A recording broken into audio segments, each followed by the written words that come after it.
Hi, I'm Joan Newcomb, and today's Mystic Minute is the part of you that's really in charge. I did a meetup this weekend and I do my regular thing, and I always like to end with playing a game about parallel universes.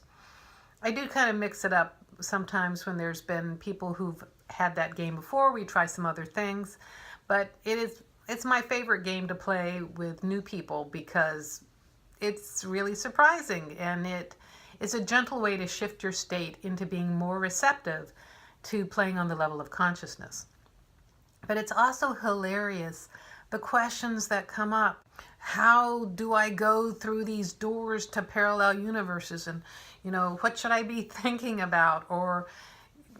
And the part of you that asks those kinds of questions is not the part of you that is walking through those doors to parallel universes. The part of you that asks any of those kind of questions about pretty much anything is not the you that's really running the show.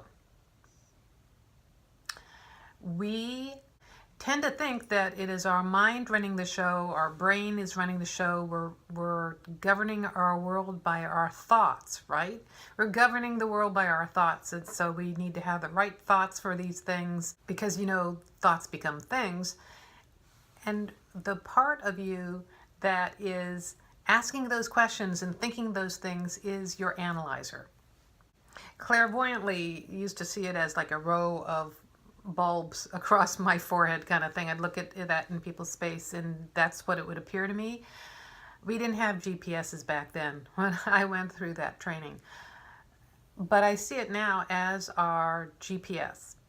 It's just like your car has a computer to it, and newer cars now have like GPSs built in. That is the part of your body in this physical reality that contains information about how to navigate. And it actually retains all the information that you've ever been given about how to navigate. So every rule that your mother gave you, don't cross the road without holding my hand, is still in your analyzer. It's a little bit like having a GPS where you never really update your maps and you're still holding all the maps from all the different cities, all converged into how you're navigating your life right now. Now, what most people tend to do then is they go to their navigator and ask where to go. They use their mind about how to navigate through this. And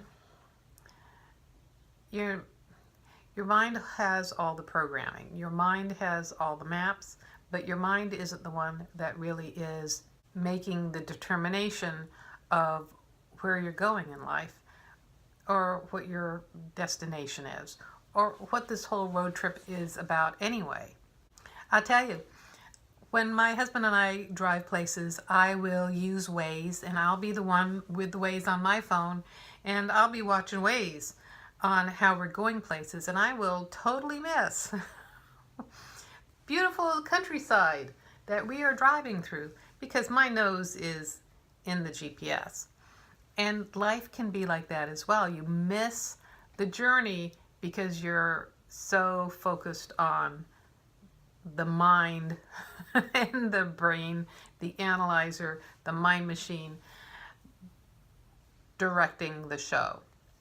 So it's a really fundamental shift to step back from your analyzer. Step up from your analyzer or drop into your heart, whichever works, but step away from the analyzer and realize that you're a greater being than the experience that the analyzer is telling you. When you can actually separate out the still small voice within, the calmer, greater aspect, greater perspective that you are, from the it's a huge foundational shift, and it really shifts your perspective. Your analyzer is useful, it's got some great information, but it's not you. It's not the higher essence that you are. And oh my gosh, can you imagine if you just went off the routes that were already programmed in your GPS? You would never get anywhere but, back and forth from you to the new doctor's office or wherever your routine is to go. You would miss the bright and shining new adventures that are out there. Now, I can also hear your analyzer saying, but what about if you're going new places and you can program into the GPS the address that you're going to go? And yeah, but it's you putting in the destination. And it's you making the determination which route to go. So, for instance, we were coming back from Bellingham the other day and the traffic was horrendous, and actually the routes were changing. And it was funny because my husband had set up his phone with Waze, but it wasn't updating. He was having a problem with the internet or something on his phone, and so it was not updating. So I called up mine, and we both were using Waze, and we were getting different arrival times traveling the same route because one was updated, one was getting the current traffic information, and the other one was going off the regular original route. So there's a metaphor for you. Allowing yourself to update,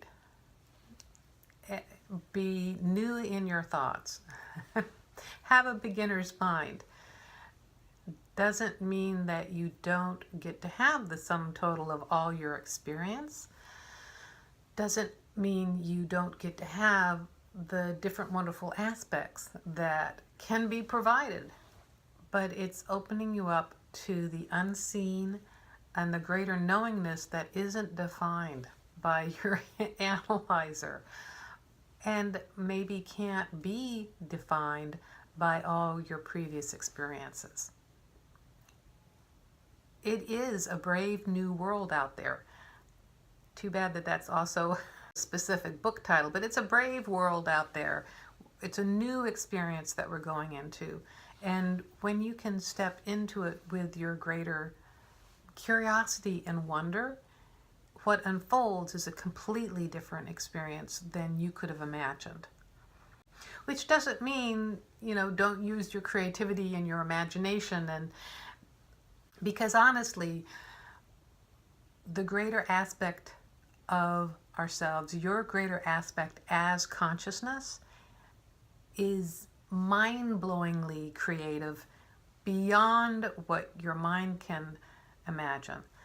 You can know what you may want or desire, and then all you need to know is a step forward, and then what unfolds is pretty amazing. So the consciousness shift that we're all having is that we're having a greater consciousness within our space. We can describe it as waking up. We can describe it as becoming more conscious and aware. I see it as we are consciousness, and you have the opportunity now to be this greater consciousness in your reality. And it totally transforms how you are in the world and how the world is to you. And I'll have to say, what also transforms is the experience of this world. It is a creation of consciousness. It is a creation of the consciousness that you are. So what that means is, how I experience it is that I step into a world that is more real than I've ever experienced it. The colors are brighter and more acute, and I am seeing things with a multi-dimensional awareness. It is much more focused. So sometimes it goes, oh, this feels like a movie set that I'm moving through, which doesn't mean that it's fake, but I have more of awareness of how I am moving through form as a created hologram. And I've more of awareness of an unseen. All of us are experiencing heightened perception, extrasensory perception. We're having heightened awarenesses of that. We're picking up on people's thoughts. We're having deja vu. These are all aspects of greater consciousness. So it is a delicious multisensory experience. And if you've been having those experiences paired with not so desirable experiences, like a lot of frustration, outrage, and feeling like things are happening to you, and people being insane and irritating and all those sorts of things, that's all part of the growth space. That's all part of what we're emerging out of. That feeling of powerlessness or anything that's more powerful than you creating your reality is the analyzer body personality experiencing what's going on. When you shift your perspective to being as greater consciousness, then you suddenly realize it's all part of the game, it's all part of the hologram, it's all part of the movie of your life, however you want to define it. But you get a greater sense of how you are creating your reality. It's not just co-creating reality, it is you are creating your reality. And they're creating the reality, and they're creating the reality, and you are creating your experience of them within your reality. So it just keeps getting bigger and bigger.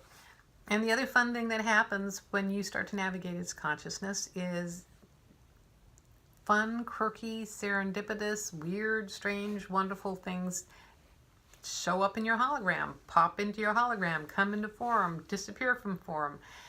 It's not an acid trip, it's just more reality just becomes a lot more fun. So many people think that the consciousness shift has to be this big, spiritual awakening. You wake up the next morning and you're Byron Katie or your Eckhart Tolle or your Mother Teresa or your Amma or something like that. And it's really an evolutionary experience, and it is an increasing opportunity to navigate life differently. So it's helpful to notice that the part of you that is creating your reality is the greater part of who you are. And when you start to identify yourself as the greater part of who you are, everything shifts and changes. So I invite you to step back from your analyzer, start driving the car as the driver that you are. And if you want to know more about how to navigate those things, you can go to my website, joan-newcomb.com. So if you like these videos, you can subscribe to them on YouTube. You can also sign up below to get them in your inbox. If you want to know more, go to my website, joan-newcomb.com. I have a weekly radio show and podcast.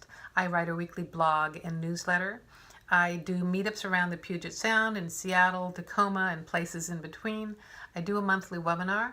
And if you want to know more about how to navigate your life as consciousness, and if you'd like my support on how to do that, go to my website, joan-newcomb.com, and look at my coaching programs. So go to joan-newcomb.com, and I'll see you in another couple days with another Mystic Minute.